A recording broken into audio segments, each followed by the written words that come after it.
Hey guys, welcome to Real Life School Podcast, and I have the honor and privilege today of bringing on my mother. Okay, I know a lot of you would just cringe at the fact that you'd have to be on camera with your mom, but once again, Real Life School, I talk about the money, I talk about the real estate, but the life aspect is really what Real Life School is all about. And how do we learn? We learn through examples.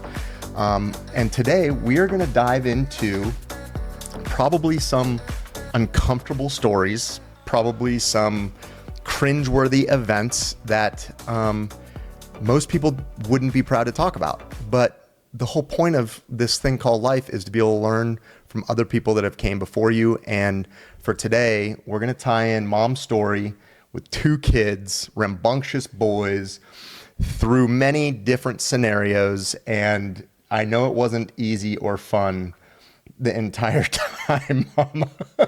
So, okay, I will start with this. It's my mom. Got it? Okay. Number two, we're going to go through some questions. She's going to tell you some stuff, some that I know about, some that I'll probably be surprised about. But, Mama. Son. What was it like to raise two very, very rambunctious boys as a single mom? What was that like?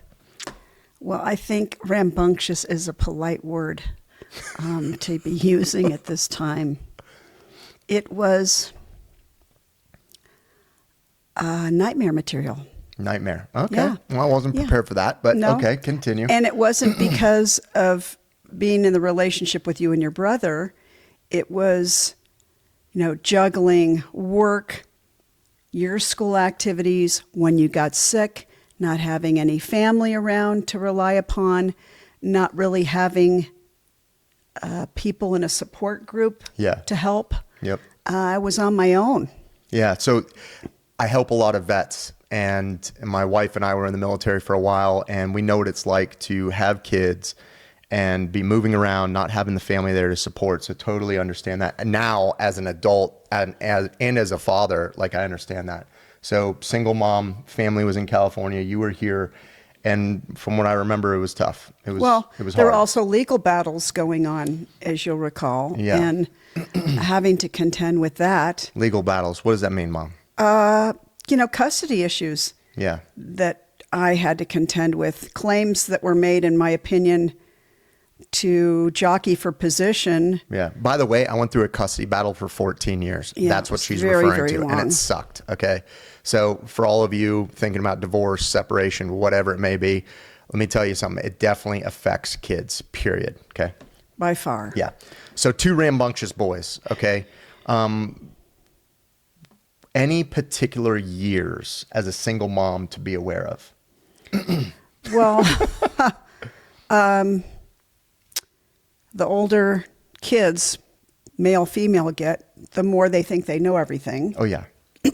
Teenage years and preteens, to me, were the most challenging because you guys thought you knew everything. Preteens, you're talking 11, Okay. 10, 11, Okay. 12. Quantifiable, right? There's so many people out there that don't actually, they're not very specific. So 10 to 12 years old. Yes, and then thereafter, it wasn't like when you were little and you could say, okay, it's time to go to bed, and you would just comply. Everything seemed to be a challenge with you. Really? And What about everything's... Antonio? Yeah, oh, yeah. Oh, I mean, yeah. he's older. Yeah, And it wasn't you were being difficult for the sake of being difficult. It's just that's what happens when your hormones are starting to kick in. You've got influence from friends in school, and they're saying, well, gee, my parents let me do X, Y, and Z, and why can't you? Yeah. What I tried to do was give you minimal amounts of freedom, but freedom, so to speak, so that by the time you were out of the house, you wouldn't just go hog crazy because you were set free. I tried to instill my trust in you. Sometimes, as a young kid. Yes, as a young kid and as you were growing up. For the record, I didn't have a curfew at 14 years old. I don't know if you remember that or not. That's not what I remember. Yeah, no, definitely didn't have a curfew. We live in Pinnacle Peak, and I remember hitchhiking with an old best friend of mine at 3 o'clock in the morning, and it was wild.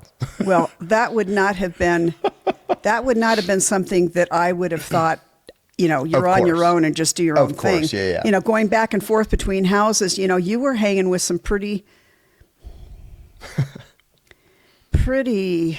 scary people, I would say. Yeah. But I didn't know at the time that they were so scary until you told me. I just assumed everything was fine. Your friends were safe. You weren't getting into trouble, because I never heard about anything until one night I got a call from you telling me you were at a party and these gangbangers wanted to kill you. I think, 2, 3 o'clock in the morning. So my husband and I jump in the car. We race down to where you were. I got shot at that night, by the way. I see this big giant of a man with a gun, looking for you. And I went up and started talking to him. I remember and that. things kind of got somewhat diffused at that time. But then Rick went home and I was with you and I think it was your other friend. Mm-hmm. And about 4 a.m, I'm like, oh my God, I'm wiped. Yeah. I just need to go home. There's nothing more I could do. You weren't listening to me. You were out of control. And I said, God, I know that my son is either going to end up in jail tonight or he's going to end up dead. You were hell bent on self-destruction that night. I don't, and I know why.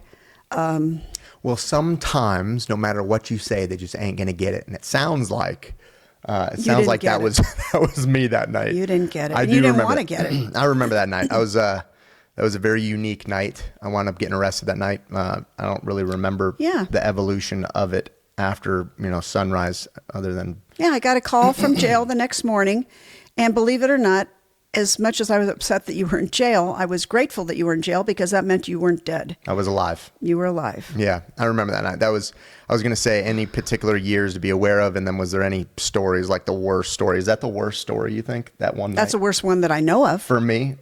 That I know of. Yeah, for that you. one was pretty bad. I'm sure that you have a whole lot of stories you could share with me, but you haven't at We this won't point. today. So anyway, and with your brother, oh my gosh, Oh, low boy. blow. I had sinus surgery. I was in the hospital having a sinus surgery, was home recovering, got up around, I don't know, midnight or so, looked out to check on my truck, and my truck was gone. So Wonder where it went. as it turned out, your brother, at 14 years of age, went and picked up some of his friends with my truck and went on a joyride. Golden years, baby. Golden years.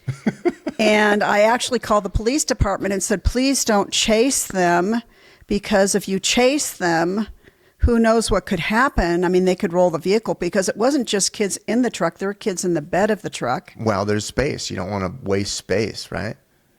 Anyway, that was a terrible, terrible time. Yeah. Another time is when my car was parked and I went to go get in it and my back door glass was broken. And someone said, oh, yeah, somebody broke it in the parking lot. And as it turned out, they had locked the keys in the car when they were joyriding my car after I'd been asleep. I did not know this. And they had to break into the back window to get the keys out of the car. Antonio, you are in so much trouble. Anyway, that was special. Oh, man. So, those are some good stories, Mama. well, So single mom trying to raise two boys. I mean, it is so much harder now with the influence of social media and the internet. People just aren't as active, right? As a parent, there's kind of this status quo, like, do I want my kids to go out and get in trouble like we did, and we did it very well? Or would you like to be that protective parent where it's easier just to keep them sheltered and put on a television, do the tablets and all that, and video games? No. I until my brother and I are not the best guys in the world, but let me tell you something. The fact that we were raised the way that we were turned us into men of integrity, men that appreciate, hard times, appreciate adversity, understand scenarios when they may or may not be the best scenarios where you want to put your friends and family into. And the only way that you learn these these lessons. For me, I was a slow learner. I had to learn everything the hard way. And I would say that I did. I was very much the same way. I had a stubborn streak. I had a rebellious streak. Nobody could tell me anything. My family life growing up was total chaos and a lot of fighting. So I learned the hard way. Yeah. And I know you did too. But sometimes learning the hard way, you learn a few lessons faster or deeper than most other people. And that's a good point, Mom. I think that there was things in your childhood that you were exposed to that you tried very hard not to replicate as a mother for me and Antonio, right? Is that accurate? Well, that would be accurate, but the total truth is I wasn't prepared to be a parent. I didn't know what a good parent looked like. I didn't even know that I wanted to be a good parent. I was just trying to keep all the balls in the air. Yeah. And hope that everything stayed on the course. Yeah. I think I was way naive in being a single parent, and I knew at some point that if I didn't get in the game, because I think I wasn't in the game early on, I think I was just trying to manage. But as far as having an actual relationship, conversational relationship with you and your brother, I think I could have done better. Yeah. I really do. You know, it's wild that, you know, spent time in the Marine Corps, I get out and I start this company, and now I've devoted my entire life to vets and parents and their kids. And some of these parents have daughters that are single parents, single moms. And that is where I really struggle to, I guess, relate, because male, female, got it, right? We understand that, but I can't put myself identically in their shoes because I come from a different background. I'm seeing things on a different side. I just know that there's so much emotion there, and the disciplinary actions that I should have had. I mean, split home, broken house, you single mom, dad on the other side. It's like I split my time, and I would get disciplined here, disciplined there, or lack thereof in either one of the ways, right? But for single moms, it's like you have to be the tender-hearted, you have to be the caretaker, you have to be the breadwinner, and you have to be the person that spanks that butt. You know, that's hard as a single mom. It's just not in your chromosomes. It's not in your DNA to do all of those roles. So I understand it, Mama. And I know we've talked throughout the years on a lot of these stories that we won't share today, but maybe one day. And I know it wasn't easy, but you know, boys are boys, right? Boys need to be boys. We probably push the envelope on all the time on all of it. And all those experiences and all those lessons learned, I believe, and I have faith that will make me a better dad. Oh, you're going to get your payback. Oh, okay. You're going to get your payback, and that's fantastic. Okay. To finish this up real quick, and I know everybody's super busy, but we made it, Mom. Like my brother and Absolutely. I, we made it. Right? Absolutely. So when did this moment hit you? Or did you have that moment as a mom, as a parent? And I'm sure other parents will watch this. Like, was there a defining moment that's like, you know what, I actually did my job? It wasn't a moment that I can recognize as much as it was looking from where you came to where you were and thinking it's a miracle. I'm so glad I did certain things like get counseling. Yeah. When we needed counseling. Yeah. I made a decision, no matter what, you two are my priority, and I was going to get in the game, because I think for the most part I was checked out as a parent, just trying to perform and carry on and put food on the table, that I wasn't emotionally available, relationally available. And it wasn't until I realized, hey, I got to get in the game, or this is going to go south, and it's going to go south forever, and I'll probably be visiting my kids in prison. That dawned on me and scared the life out of me. And I think I realized when your brother bought his first place to live, bought his first home, his condo. I wish you still had that, by the way. Antonio, you're going to watch this. Let me tell you something. You should have kept that. Well, he had that. Yeah. And when you were finally getting accepted into the Marine Corps after, being away at NAU and getting in trouble up there, and trouble happens. Yeah. Sometimes we're looking for it and sometimes it's looking for us, but you made it through that. You got in the Marine Corps. You survived your boot camp. Only God knows how you did that. And I thought, you know what? We're out of the fire. Now things are going to start cruising. And the good news was we were all talking. Yeah. We were all communicating. We were all wanting to see each other, spend time with each other. And that told me that we had made it. We had made it. So so going from struggles, survival, being the mom, being, the caretaker of the house, kids are raised up, they go through their adversity, they get in trouble. We did it very well. And then you're saying that there was a time in your life where your kids had their feet somewhat on solid ground. Yes. So that was part of it. Yes. Additionally, it was the ability to have a relationship, meaning a consistent phone call, Right. a consistent, holiday meal, so on and so forth. And we wanted to be together. We wanted to break bread together. We wanted to spend time Yeah. together. We wanted to catch up with each other. Yeah. Like spend quality time together. There's a lot of families out there, not broken home, not just boys, but, they got daughters and sons, and the family just despises, loathes the time together. I see it all the time. I'm mentoring a bunch of kids that are dealing with it too. And, we didn't have that, after our, I guess, growing up years, No, we didn't have that. There was anger on board, but it wasn't towards each other. Yeah. It was anger at outside circumstances, but we never had that anger directed at each other. Okay. And I felt like the more we talked to each other, the better things got. Okay, so let's close this up, Mama. And I want to give some inspiration. I want to give some sort of lessons learned from a single mom to two boys. If you could just take the next minute, what would be your advice to somebody, to you, but 25 years ago? Well, looking in the mirror and seeing what part of you contributes in a positive or negative way to your family, to your children. If something's not working, you need to own it. And for many years, I didn't own it.